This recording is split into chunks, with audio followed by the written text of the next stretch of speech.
Здравствуйте, на телеканале БСТ. Время подвести итоги недели. В студии Элина Насырова. И вначале коротко о ключевых событиях.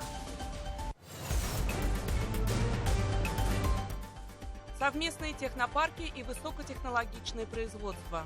С Ташкентской областью договорились. Мы у них открываем технопарк, они у нас открывают. Башкортостан и Узбекистан вышли на новый уровень сотрудничества. Мы недавно побывали в Башкортостане, посетили несколько объектов промышленности и побывали субъектов предпринимательства. ВК-фест, конкурсы и активности.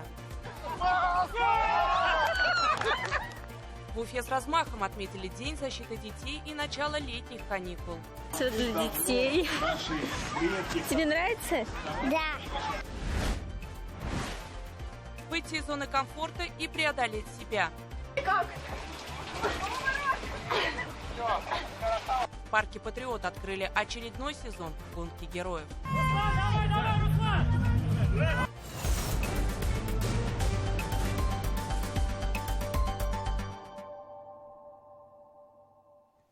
На неделе состоялся двухдневный государственный визит президента России Владимира Путина в Узбекистан. Он оказался довольно плодотворным, о чем говорят и обе стороны. Итогом визита стало подписание Москвой и Ташкентом 27 соглашений, меморандумов и протоколов в самых различных сферах. Президенты двух стран Владимир Путин и Шавкат Мирзиёев также приняли участие в первом заседании Совета регионов России и Узбекистана. На нем присутствовал и глава Башкортостана Ради Хабиров. Делегация республики подписала ряд соглашений и укрепила деловое сотрудничество с Узбекистаном. Подробности далее. Там сейчас они не работают в Америке. И здесь мы построили технопарки, одну Samsung.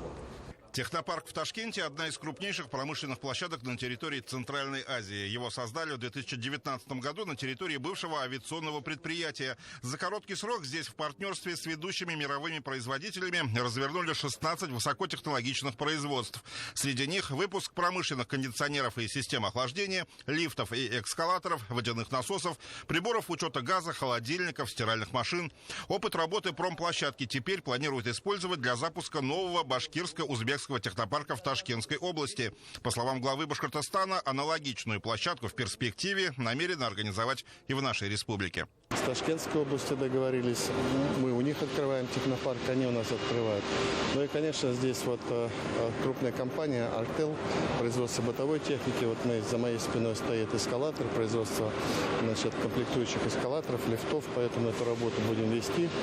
Но я полагаю, что вот в самое ближайшее время у нас уже в республике появится нетипичное для нас производство, то, что я чем передал, и бытовой техники. Последние 2 недели правительственная и бизнес-делегации Узбекистана активно работали в Башкортостане. Деловые партнеры провели ряд встреч в Уфе, а также обсудили укрепление сотрудничества между регионами на Всероссийском инвестиционном сабантуе в Сибае. Сразу после завершения форума Ради Хабиров отправился в Узбекистан, где также состоялась рабочая встреча с премьер-министром Абдуллой Ариповым. Основными темами беседы стали развитие двухсторонних отношений, реализация совместных проектов в экономике и социальной сфере. Очень много глав наших регионов побывало в Башкирии. Министр энергетики Мурса Махмудов побывал. Очень много новых направлений, где мы могли бы сотрудничать. Одним из таких очень хороших направлений, вот мы считаем, что открытие филиала свободно-экономической зоны «Алга» в Ташкентской области. Ради Хабиров, в свою очередь, отметил, что башкирский бизнес проявил высокий интерес к сотрудничеству с узбекскими партнерами. В этой связи в состав делегации республики вошли и руководители ряда компаний. Вообще уникальные возможности здесь мы можем себе открыть. Очень хорошие условия по работе в технопарках. У нас здесь очень дешевое электричество. У них достаточно рабочей силы, с чем мы здесь уже сталкиваемся с сложностями. И текстильное, и машиностроение, и газо, и нефтехимия. Вот.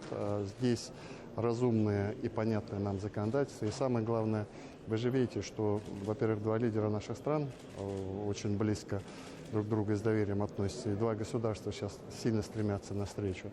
Глава Башкортостана Ради Хабиров принял участие в заседании Совета регионов Российской Федерации и Республики Узбекистан.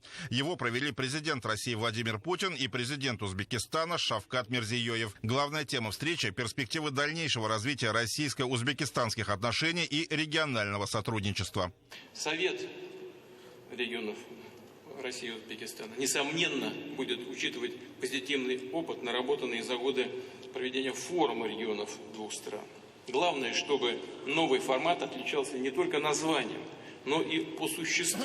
В частности, уверен, что большее внимание межрегиональному сотрудничеству будет уделяться со стороны центральных органов власти обоих государств. Обращаясь к руководителям регионов, президент России отметил, что от их эффективной работы в значительной степени будет зависеть успешное развитие отношений между двумя государствами. И Башкортостан успешно выполняет поставленную задачу. На полях Совета были заключены новые соглашения о сотрудничестве между нашей республикой и областями Узбекистана. Мы недавно побывали в Башкортостане, посетили несколько объектов промышленности и побывали субъектов предпринимательства.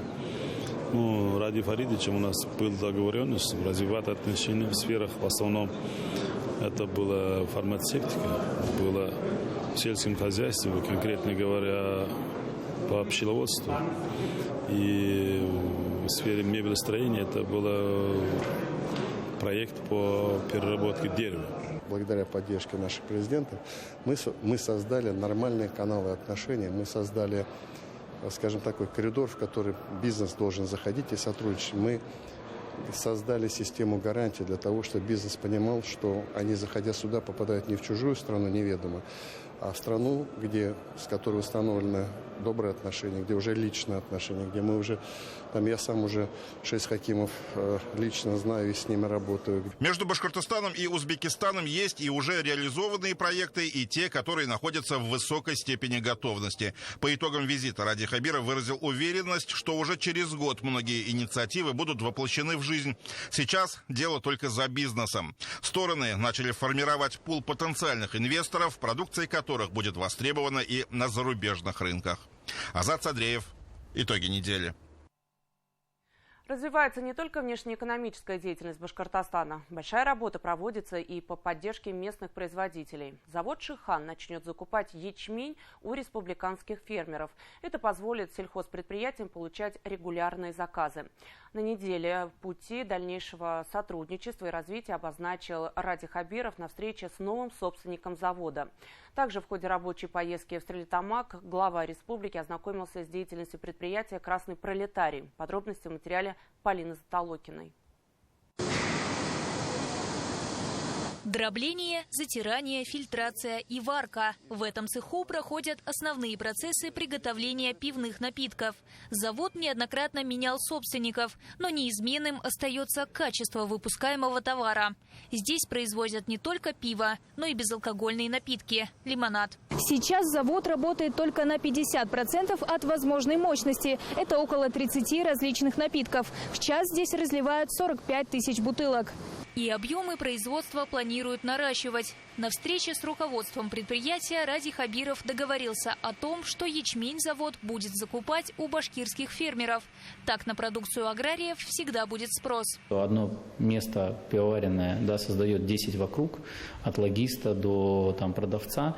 И мы очень ответственно к этому относимся. И мы очень рады, что глава республики действительно очень высокую оценку дал и понимает значимость этого всего. Поэтому мы сегодня собрали здесь ведущих аграриев, которые поставляют ячмень пивоваренный.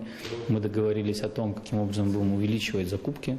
Предприятие является крупнейшим налогоплательщиком республики. В прошлом году в бюджет региона поступило более 2 миллиардов рублей. По словам Радия Хабирова, завод является очень важным объектом для стерлитамакской агломерации, поэтому республика поддержит его развитие. Что нравится, что, во-первых, предприятие само по себе в хорошем технологическом состоянии. Но наши новые коллеги сейчас готовы и дальше его развивать. То есть они готовы закупать у нас ячмень. И под это мы сейчас будем готовить наших аграриев, что очень хорошо, они будут получать гарантированный заказ. Дальше, что, скорее всего, мы общими усилиями нарастим продажи и, соответственно, производство. А это всегда акцизы, это те деньги, которые приходят напрямую в бюджет республики. В рамках рабочей поездки руководитель региона также ознакомился с деятельностью предприятия «Красный пролетарий».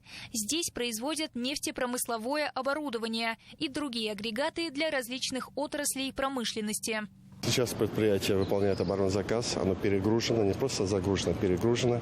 Но самое главное, тут деятельный руководитель, хоть она и хрупкая женщина, она очень большой мастер в области двигателестроения, поэтому даже мы посмотрели, что они уже делают двигатели по капремонту, Каменский делает двигатели, Катерпиллеры, Белазы, и у них есть заказы, то есть предприятие обеспечено заказами.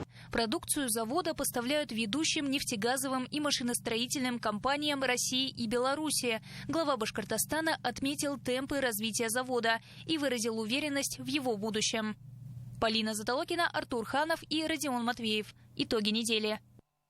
Накануне в Башкортостане отметили День защиты детей. По всей республике и в ее столице прошли десятки мероприятий, главными героями которых были, конечно, самые юные жители. В парке Ватан состоялся крупнейший музыкальный фестиваль под открытым небом с большим количеством активностей и с участием артистов российской эстрады. Праздник ознаменовал начало каникул, поэтому 1 июня также стартовала летняя оздоровительная кампания. Летние лагеря открыли свои двери для школьников. Подробности в материале Динарты Масхановой. В этот день даже самые суровые взрослые словно впали в детство. С одной стороны ворот чиновники и высшее руководство судов республики. По другую – дети. Мантии в этом случае не пригодятся. Юные футболисты уступать не собираются. Голы летят в обе стороны. Детский сабантуй возле уфимской деревни Локотки не совсем обычный. Его организатором выступил Совет судей республики. Поэтому среди гостей не только местные жители, но и служители Фемиды, которые приехали со всех районов Башкортостана. Все для детей. Тебе нравится? Да. Очень нравится? Да. Что больше всего понравилось? Вот эта игра. А что здесь надо делать? Что это за игра такая? Кубики. Ну, кубики вытаскиваешь, а их сюда. В шашки поиграли. Подушками подрались. Нравится тебе здесь? Да. Приглашены не просто дети сотрудников аппарата суда, судей, но и в том числе дети участников специальной военной операции, что для нас тоже немаловажно. Вот сейчас как раз поздравляли их, поздравляли с днем рождения, дарили подарки. От спортивного к культурному в ГКЗ Башкортостан прошел форум «Арт-Курултай», который собрал талантливых ребят со всей республики. Они презентовали свои проекты, посвященные укреплению семьи. Здесь же наградили участников конкурса среди детей с ограниченными возможностями здоровья «Созвездие талантов». Призеры получили сертификаты на сумму от 20 до 70 тысяч рублей. Нас наградили за то, как мы сыграли. Мы заняли 3-е место. А на чем играли? Мы играли на скрипках. У нас скрипичный ансамбль. Малыши, которые оказались в этот день в больничных стенах, тоже не остались без внимания. Министр здравоохранения республики поздравил с праздником маленьких пациентов Уфимской поликлиники номер 5. Настроение перед процедурами детям поднимали с помощью песен, танцев, аниматоров и подарков.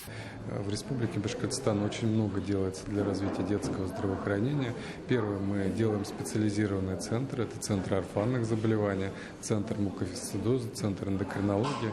Наша задача – собрать все компетенции, все умы в одном месте для того, чтобы детки могли в режиме одного окна получить всю необходимую помощь. В рамках нацпроекта здравоохранения за последнее время открылись детские поликлиники в Туймазах, Дюртюлях, Баймаке и Месигутово. Также продолжается модернизация первичного звена здравоохранения Уфы. По поручению главы республики работу начали с реконструкции детских поликлиник. В их число вошла и 5-я. По словам руководства медучреждения, на капремонт выделено 50 миллионов рублей. Планируем там организовать работу педиатрического отделения, планируем организовать работу узких специалистов и планируется организация Центра эндоскопии и гастроэнтерологии. В День защиты детей официально стартовали самые большие любимые каникулы летние. А лагеря уже открыли двери для отдыхающих. Среди них Орленок в Илишевском районе. С самого утра родители начали привозить своих детей. За 3 месяца в Башкортостане в оздоровительных лагерях должны укрепить здоровье около 500 000 школьников. Вот меня посвятили в отряд уже. И вот такие валентинки милые дали. Это уже очень мило, мне нравится. Надеюсь, эта смена будет очень веселой и будет очень много разных прикольных приключений. Уфа попала в пятерку городов, в котором провели один из крупнейших музыкальных фестивалей ВК-фест. Площадка под открытым небом собрала тысячи зрителей. Помимо концерта с участием российских звезд, для молодежи приготовили широкий выбор развлечений. Несмотря на палящее солнце, можно было даже сыграть в хоккей. Говорят, дети – цветы жизни, но главные садовники – это взрослые. Чем лучше уход сейчас, тем больше вклад в будущее, которое предстоит создавать подрастающим поколению. Динара Таймасханова. Итоги недели. Четверть населения села Подольск Хайбулинского района уже переселились. Речь о тех, кто получил выплаты. Остальные, а это порядка 290 домовладений, будут расселены до 2030 года. Я напомню, что это связано с реализацией одного из крупнейших проектов страны по разработке медного месторождения. Залежи располагается прямо под Подольском. Жителям, в свою очередь, на выбор предоставляют возможность получить выплаты, квартиры или дома в новых микрорайонах. По каким критериям идет расчет, что говорят местные и какие комментарии дают представители добывающей компании, расскажет Артур Шамсудинов. Дом с 1961 года. Ну, все-таки старый уже, наверное, да? Ну, старый, конечно, дом. Но мы сами благоустраиваем всю дорогу его. Впрочем, даже несмотря на косметический ремонт и бережное отношение, дом, как ни крути, морально устарел. В этой квартире Тамара Щекотурова живет более полувека. На условия хоть и не жалуется, понимает, держаться здесь не за что, а потому к будущему переселению пенсионерка относится спокойно. Ну, а что ловить-то? Работа людям здесь будет. Моложе нас же ведь работать нужно где-то. Работу дают люди. Как не переселяться? Надо. Это же хорошее дело. Возможно, поэтому многие владельцы квартир уже давно переехали, продав свои квадратные метры инвестору. Те, кто остался, тоже не против. Был бы достойный вариант. Располагается 3 дома, соответственно, по нумерации идет дом номер 2, дом номер 3. И здесь непосредственно вот разработка грунта ведется под дом номер 4. Участок между домами благоустраивается. На этой площадке в райцентре, селе Акьяр, уже начали возводить новое жилье для жителей Подольска. Те, кто решит переехать в новые квартиры, не прогадают, уверяют строители. По их словам, условия здесь будут гораздо лучше тех, в которых люди живут сейчас. Предоставляемая площадь не ниже. Квартиры будут комфортные, соответственно, по квадратуре, если рассчитать, то однокомнатные квартиры у нас только имеют 36 квадратов. Это улучшенная планировка. Первый строим номер 2, 4 с ориентировочным вводом в эксплуатацию. Это июнь 2025 года. В последующем строительство дом номер 1 и дом номер 3 с вводом в эксплуатацию. Это октябрь 2025 года. И белим, и красим, и убираемся, все чистим. Во дворе у нас всегда красиво, хорошо, чисто. Не жалко переезжать отсюда? Жалко. Жалко. Мы бы не хотели, если вот это не переселение. Гораздо сложнее с владельцами собственных домов. Хазина Радаева родилась в Подольске, сюда же привезла и супруга. Хозяйство у женщины обжитое. Бросать, конечно, жалко, но если куда-то и переезжать, то только в дом, говорит женщина. Чтобы у меня и баня была, участок был. Без участка как? Все надо сажать. Кушать что-то надо будет. Так что только дом. Ну вот дом, допустим, дадут совсем вот, с участком, с баней. Вы готовы переселиться? Готовые. Мы готовы, да, мы готовы. Потому что тут все равно же оставаться никак. Альтернатива в виде переселения в частный дом – это второй вариант, который предлагают в меднодобывающей компании. Буквально в 3 километрах от текущего Подольска построят новый поселок. Участок, как говорят, уже выбран, разработан генплан. Специалисты ведут проектные работы. Планируется построить многоквартирные дома, индивидуальные жилые дома и дома блокированной застройки. Кроме того, мы планируем построить социальные объекты, школу, детский сад, фельдшерский акушерский пункт. Но вариант даже с предоставлением собственного дома устраивает не всех. Кто-то из жителей, например, недоволен месторасположением будущего поселка. В сторону Макан? Да, где-то там. В сторону Макан тоже не поедем, потому что это земля, они, как сказать, бракованные, что ли, или солонец там. Там ничего не растет. Зимой и летом там болото. Те, кто по каким-либо причинам не готов к обмену по системе 1 к 1, могут претендовать на выплату компенсации. Суммы у всех разные. Дамир Вагазов, например, оценил свое домовладение с учетом всех построек и насаждений в 15 миллионов. В одном из объявлений собственники и вовсе запросили 26 миллионов, что вызвало недоумение даже у местных жителей. У остальных оценки скромнее. Во сколько оцениваете ваш дом? Ну, 8-7, не меньше. Почему именно на такую сумму? Ну, ориентируюсь на цены в окружающих, например, населенных пунктах. Под Уфой, допустим, такие же цены. Ну, а вы думаете, в Окьяре там дешевле? Вот райцентр наш. Почем там дома? Ну, 6-7 миллионов тоже просто. Ну, вот в Окьяре цены взлетели в связи с Подольском, то, что вот идет переселение. Цены очень сильно взлетели, и там, допустим, за 3 миллиона нереально дом купить. Даже за 4 миллиона нереально дом купить. Там такие цены уже как даже в Уфе, наверное. 5-6 миллионов дома стоят. Рамиль Ишмухаметов, можно сказать, запрыгнул в последний вагон. Мужчина взял выплаты 2 года назад и успел купить новый дом в Окьяре еще до подорожания. Как раз на эту сумму подошло, все нормально. Мы приобрели сразу. Сумма устроила. В то время цены еще приемлемые были. За это все нормально. Не жалеете, что переехали оттуда? Все-таки там еще люди живут? Нет, я с 13 года здесь в Окьяре работаю. Ездил, работал, и сейчас вот приобрел, и здесь и работаю. Подольске 374 домовладения, включая квартиры. 1/4 часть на данный момент уже расселили. Их владельцы получили выплаты и уехали. Узнать такие дома несложно. На них висят вот такие красные таблички. Объект находится под охраной, то есть фактически принадлежит меднодобывающей компании. Вопрос оценки, конечно, субъективный. Как говорят специалисты по недвижимости, факторов много. Например, от материала, от которого построен дом, от площади недвижимости, от места его расположения, от площади земельного участка, от того, какие расходы были вложены в земельный участок. В том числе оценка может зависеть от убытков, которые причиняются собственнику в связи с этим переездом. Подольское медно-цинковое месторождение – одно из крупнейших в России. Здесь планируют добывать порядка 9 миллионов тонн руды в год. Реализация инвестпроекта имеет ключевое значение для всей страны, что уж говорить про район. Это поступление в местный бюджет, налоговый, то есть наша финансовая уверенность на будущее. И в целом мы видим с развитием горнорудной промышленности определенную достаточно хорошую динамику развития нашей экономики. По предварительным данным, порядка 2000 дополнительных рабочих мест будет, с учетом, имеется в виду, смежных дополнительных производств. О переселении Подольска говорят с 80-х годов. Сами жители признаются, давно были готовы к этому. Конечно, наиболее неприятный этап – переезд. Но время, чтобы определиться с вариантом и договориться, еще есть. Переселение намерено завершить до 2030 года. Артур Шамсудинов, Булат Садриев, Руслан Галямов и Мунир Вильданов. Итоги недели. Хайбулинский район. Незаконной золотодобыче пришел конец. Башкортостан становится передовым регионом в вопросе наведения порядка в сфере недропользования. Опыт нашей республики перенимают сегодня другие субъекты России. Речь, в частности, идет о создании межведомственной комиссии, создать которую в 2021 году инициировал Ради Хабиров.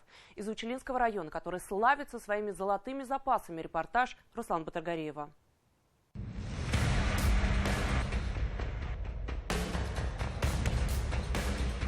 Огромные отвалы отработанных пород, поваленные деревья и хаотично разрытые участки, затопленные водой. Такую картину после себя оставили золотодобытчики. В поисках драгоценного металла они напрочь забыли о существовании земельного законодательства и правил недропользования. Мы вот сейчас находимся на лицензионном участке по лицензии, которой пользовался Еремель Башресурс. Лицензия выдана в 2017 году. В прошлом году лицензия была отозвана.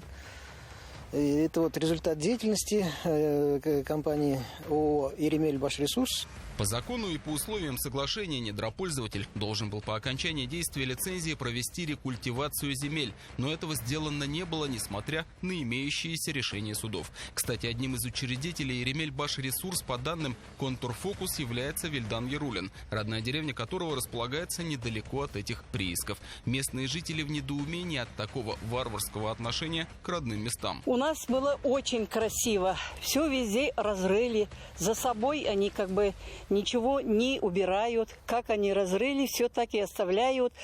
возле Октябрьска, да, от нашей деревни до Октябрьска там все раскопали. Ну, у нас в деревне тоже так же, везде разрыли.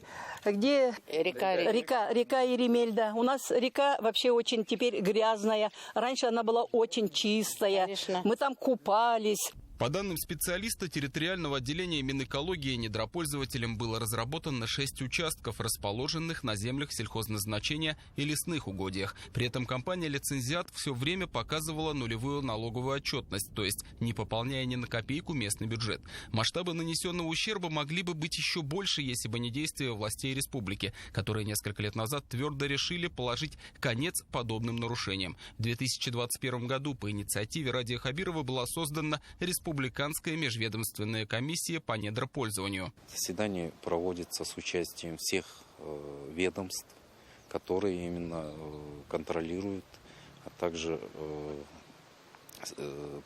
при участии самих недропользователей, куда также их и приглашают. Естественно, это дало сдвиг именно в решении давно назревших проблем, именно в отношении варварского отношения к природе. На сегодняшний день в Учелинском районе разработкой и добычей золота занимается 35 лицензиатов. Конечно же, не у всех на уме только жажда наживы. Есть предприятия, которые работают в правовом поле и смотрят далеко в перспективу. У нас с компаньонами есть такая философия. Если мы с земли что-то берем, мы должны после себя привести землю в порядок и что-то дать земле. В данном случае это хорошая рекультивация, то есть все привести в порядок, засеять травой, посадить деревья. А вот как раз яркий пример того, как должны выглядеть земли после ухода недропользователя. Это один из участков, где еще 3 года назад компания «Алтын-Яр» вела добычу драгметалла. Рекультивация земель после золотодобычи по-хорошему состоит из 2 этапов: технического, когда выравнивается и приводится в порядок отработанные площади, и биологического, это посев трав и посадка деревьев.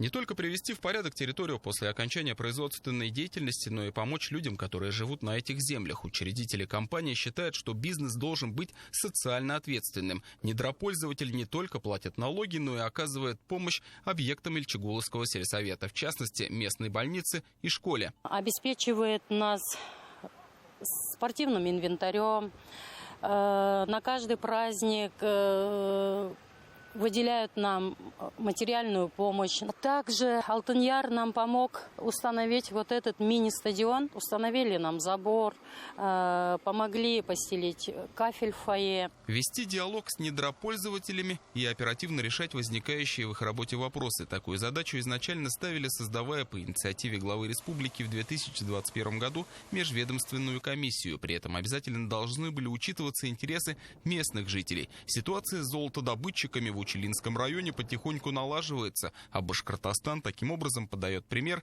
наведения порядка в недропользовании. Руслан Батыргареев, Артур Хуснуддинов и Рустам Галямов. Итоги недели. Выборы главы Республики Башкортостан состоятся 8 сентября. Такое постановление приняли депутаты Госсобрания на очередном заседании регионального парламента. Открывая работу, Константин Толкачев поручил депутатам провести разъяснительную работу с населением на своих участках, чтобы они не остались в стороне от предстоящих выборов. Это одно из главных политических событий, которое ждет жителей региона в этом году. В соответствии с действующим законодательством, выборы главы республики назначает Государственное собрание Курултай.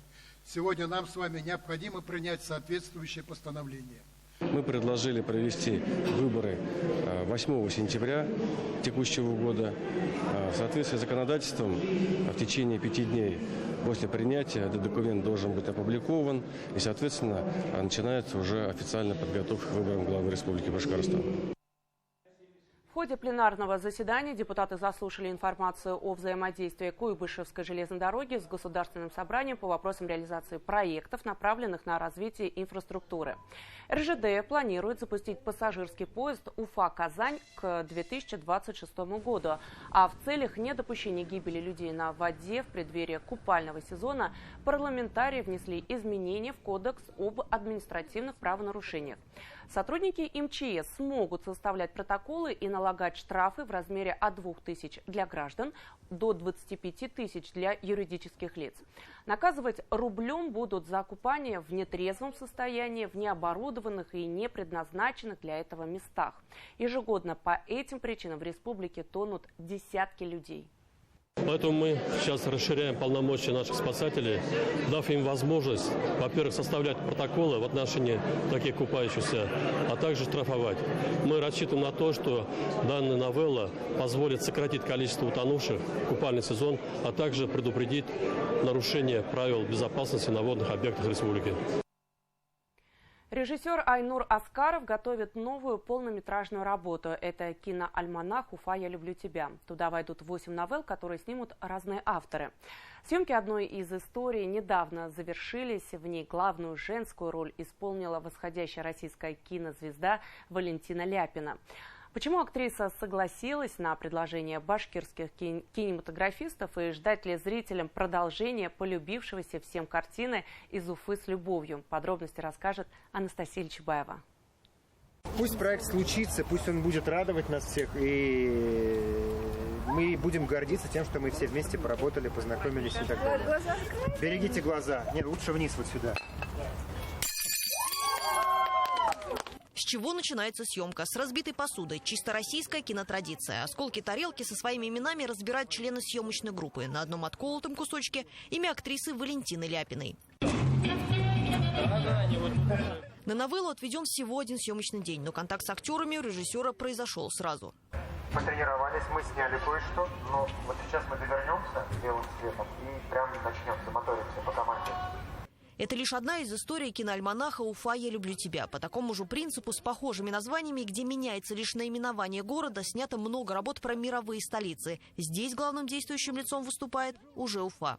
Это альманах, смысловое продолжение фильма «Из Уфы с любовью», но на этот раз разные режиссеры его снимают и сняли новеллу, которая называется «Свидание на троих». Съемки прошли легко, интересно, за один день. Актеры очень профессиональные, классно сработались и допоздна не хотели расходиться, хотя съемки очень такой сложный процесс. Но мы все получили от него удовольствие. Фильм снимается на грант главы Республики Башкортостан. Для съемок новеллы с Валентиной Ляпиной съемочной группе потребовалась поддержка городской администрации. Приходилось останавливать трамвай в определенном месте и в нужное время включать опрыскиватели. Внимание, приготовились. Валентину Ляпину зрители могут знать по сериалу «Мир, дружба, жвачка» и фильму «Бременские музыканты». Долго не раздумывала, соглашаться ли на съемки, признается актриса. Получила предложение, прочитала сценарий. И меня очень тронула эта история. Это было так лаконично, так все понятно, так все, ничего лишнего, все, что нужно. И я поняла, что мне очень нравится, я хочу принять участие в этом. Могу сказать, что на площадке стояла очень теплая, душевная, дружелюбная атмосфера. И это очень помогало, потому что все прошло очень быстро, очень незаметно. Символично, что кинопризнание в любви Уфе выходит в юбилейный год. 450 лет башкирской столицы. Премьеру зрители увидят уже в октябре. Ее приурочат ко Дню Республики. Анастасия Ильчебаева, Азамат Байсалямов, Равиль Рахимзянов. Итоги недели. А теперь о других новостях, без которых картина недели была бы неполной, расскажет мой коллега Эмиль Басариев. Ради Хабиров принял участие в расширенном заседании Совета при президенте России по стратегическому развитию и национальным проектам и Комиссии Госсовета по направлениям социально-экономического развития страны. Его провел Владимир Путин. Главная тема – реализация положения указа о национальных целях развития страны до 2030 года и до 2036 года. Башкортостан принимает активное участие в реализации национальных проектов. В прошлом году в республике на эти цели было направлено более 42 миллиардов рублей. На этой неделе выпускники сдали ЕГЭ по двум основным предметам – русскому языку и математике. Экзамен по царице наук был традиционно разделен на профильный и базовый уровни. В прошлом году 100 баллов по русскому языку в Башкортостане получили 24 выпускника, больше, чем по остальным предметам. В этот раз для проведения государственной итоговой аттестации в республике подготовлено 165 образовательных учреждений, которые примут более 15,5 тысяч экзаменуемых. В Москве наградили участников ликвидаторов аварии на Уфимском нефтеперерабатывающем заводе в 1991 году. Церемония прошла в полномочном представительстве республики. Осенью 1991 года мегаполис был на грани крупной техногенной катастрофы. На Уфимском нефтеперерабатывающем заводе накренилась 150-метровая труба. И над взрывоопасным производством навис обломок конструкции весом в 700 тонн. Благодаря мужеству спасателей и ювелирному расчету со взрывчаткой, оторванный обломок трубы упал точно на подготовленную подушку из песка и опилок. Столь сложная операция вошла в книгу рекордов Гиннесса. Министр внутренних дел России Владимир Колокольцев наградил Аслана Калямова из Стерлитамака почетной грамотой ведомства и вручил подарки. Церемония чествования юных героев страны прошла в онлайн-режиме. 5 февраля этого года 11-летний мальчик возвращался с младшей сестрой из школы. В этот момент сзади подошел мужчина в балаклаве, схватил девочку и попытался увести с собой. Аслан бросился защищать сестренку, выдергивать ее из рук злоумышленника и кричать. Преступник убежал, но вскоре был задержан. Сотрудники радиостанции «Юлдаш» приобрели квадрокоптер для нашего коллеги, который сейчас находится в зоне СВО. Месяц назад начальник отдела новостей Зухра Арсаева выступила с инициативой приобрести дрон для бойца с позывным «Журналист». Сотрудники радио с помощью всех неравнодушных собрали необходимую сумму – 250 тысяч рублей. Дрон передали советнику главы республики по взаимодействию с военнослужащими Алику Камалетдинову, который передаст квадрокоптер нашему коллеге, который служит в полку Башкортостан.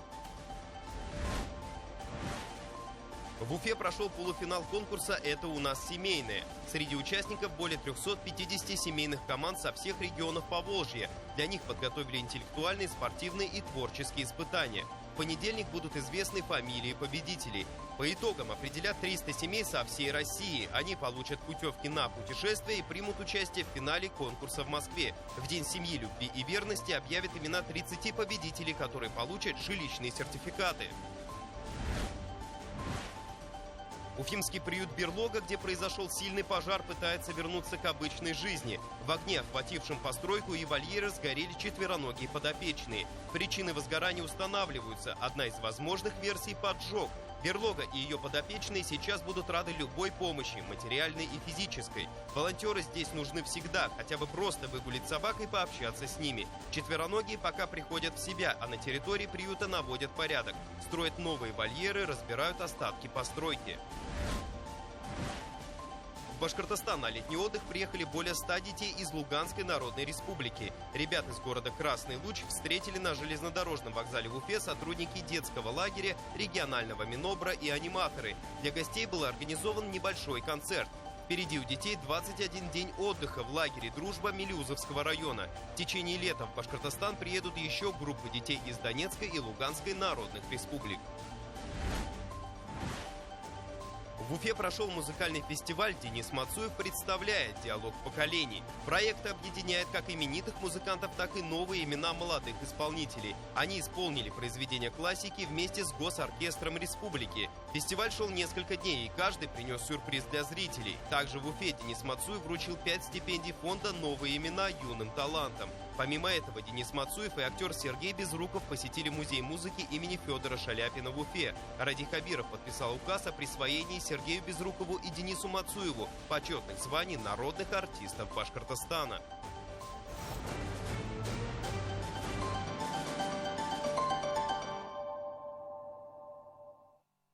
В Уфе прошел самый масштабный день тысячи велосипедистов. Это традиционный велопробег по столице Республики Башкортостан. Стартовала велоколонна по проспекту Октября от Горсовета. Финишировали участники у Конгресс-холла Таратау. В этом году во второй раз подряд, помимо традиционного велопарада, организаторы провели и профессиональную гонку на 16 и 50 километров. В ней приняли участие и наши прославленные параолимпийцы Александр Давидович и Ирик Зарипов. С ребятами второй год участвую. По проспекту проехать по центру города, это просто шикарно. Спасибо большое организаторам за проведение таких соревнований. И что у нас в республике развивается велоспорт. И посмотрите сегодня вокруг, сколько велосипедистов, тысячи людей пришли проехать по центрам улицы города. Это просто замечательно, я считаю. Еще раз хочу сказать, что вот такие большие, крупные спортивные события, которые поддерживает наш глава республики, еще раз говорит о том, что Башкортостан – ключевой спортивный регион. И сегодня наша задача сделать так, чтобы это было всегда. Этот день тысячи велосипедистов стал самым массовым велопарадом в истории. В старте приняли участие 26 367 участников. Уфа действительно стала настоящей велостолицей. На старт дня тысячи велосипедистов выходят люди любых возрастов. Многие участвуют всей семьей. Для того, чтобы выделиться в общей массе, готовят не только велосипед, но и необычный костюм. За самые креативные наряды организаторы награждали участников. Да как всегда, обалденно. Я обожаю День тысячи велосипедистов. Это такой праздник, когда можно проехаться по проспекту в костюмах, радостно. Люди едут, дети, бабушки, дедушки в костюмах, без костюмов. Настоящий праздник. В Черниковке мы поедем уже этой осенью, в сентябре, на ночь тысячи велосипедистов. Мы понимаем, какой груз ответственности лежит на нас, то, что не только велосипедисты, это всего 3% от населения, по участникам можно посчитать. Мы не можем доставлять такой колоссальный дискомфорт. Но раз в год улицы освобождаются от автомобилей именно для велосипедистов. Преодоление себя, гонки на скорость, десятки препятствий в республике открыли сезон одного из самых экстремальных состязаний – гонки героев. Старт по традиции был дан в парке «Патриот» имени Максима Серафимова в Чешминском районе. В нем приняли участие 1700 любителей спорта. На дистанции профессионалов, любителей и детей поддерживала наша съемочная группа. Чемпионы! Нас не победить! С таким настроем участники устремились на дистанцию, где их ждали искусственные и естественные препятствия, рукоход, мясорубка, форсирование реки и другие трудности. Любители и профессионалы в гонке бегут отдельно, но независимо от подготовки трудностей испытывали абсолютно все участники. В такие минуты героям трассы помогала поддержка зрителей. Мам, покажи всем! На открытии нового сезона гонки героев участников соревнований поприветствовал глава Башкортостана Ради Хабиров. Когда несколько лет назад мы начинали здесь обустраивать парк «Патриот», конечно, здесь всего этого ничего не было. Но была замечательная территория, мы подумали, что нам обязательно в Башкортостане нужна трасса с препятствием, трасса гонка героев. Вот мы эту трассу сделали, и мне всегда хотелось, чтобы сюда приезжали семьи с детьми, чтобы это был самый настоящий праздник. Здесь можно погулять и показать военную технику детям, ну и самим заняться спортом. На мой взгляд, у нас немножко это получается. В планах и дальше развивать парк «Патриот». Недавно здесь открылся новый физкультурно-оздоровительный комплекс, а вскоре приступят к строительству бассейна. Бассейн тоже проектируйте, чтобы заезды тоже на бассейн работали туалеты, чтобы больше душевые. То есть они тоже, чтобы обслуживали вот эту гонку героев, потому что мы ее раскручиваем, то есть людей все, вон сколько машин идет, людей все больше и больше будет. Гонка проходила в разных форматах. Опытные спортсмены состязались во всероссийских соревнованиях, гонки с препятствиями, в чемпионате Башкортостана и непосредственно в самой гонке героев. На 10 километрах они прошли 35 препятствий. И здесь первыми финишировали Эдгар Осипян из Перми и уфимец Владимир Старцев. Спортсмен из Башкортостана почти всю дистанцию бежал первым, но на последних испытаниях соперник его обогнал. Вова Старцев, второй, который бежал, это супер-ниндзя. С ним, мне кажется, на такой полосе, где чисто на руки, там я с ним бы не справился. А где совмещенный бег с упором на ноги и на руки, там я с ним могу побороться. Сдал там жарко было, и он меня догнал. В итоге там пару километров, может, километр бежали рядом, потом он ушел вперед, и догнать его в конце мне не хватило сил. Я его догонял, как мог, сократил дистанцию, но не на финише. В этой гонке героев приняло участие рекордное количество людей – 1700 человек. Челябинск, Трехгорный, Пермь, Набережные Челны. В командном забеге на дистанциях в 5 или 10 километров выступали коллективы разных организаций и предприятий. Глава Башкортостана наградил призеров и победителей 2 главных гонок открытия сезона почетными дипломами и медалями, а после еще долго общался с юными зрителями и участниками гонки героев «Дети». 3, 2, 1, старт! Команда «Львы». Дети проверяли свои силы на трассе длиной в 2 километра. Всего в этом разделе соревнований выступили 350 ребят. Круто сделаны препятствия, особенно мне понравилось сбор, с канатом. Это очень круто и больше идет нагрузка на руки. Было легко, Но понравилась больше всего вот эта горка. Почему она понравилась? Потому что там по сетке лазить надо было. Соревнования красочные, веселые. Вот эта атмосфера очень заряжает, и поэтому мы стараемся всегда выезжать на такие мероприятия. И спасибо организаторам за этот праздник. Сезон гонки героев продлится до осени. Впереди еще много забегов. И главное помнить, что в этих соревнованиях нет проигравших. Все финишеры – герои. Пару слов сказать? Прикольно. Юлия Паршина, Владислав Минязев. Итоги недели. Такой была уходящая неделя. Спасибо, что были с нами. Оставайтесь в курсе новостей вместе с телеканалом БСТ. До свидания.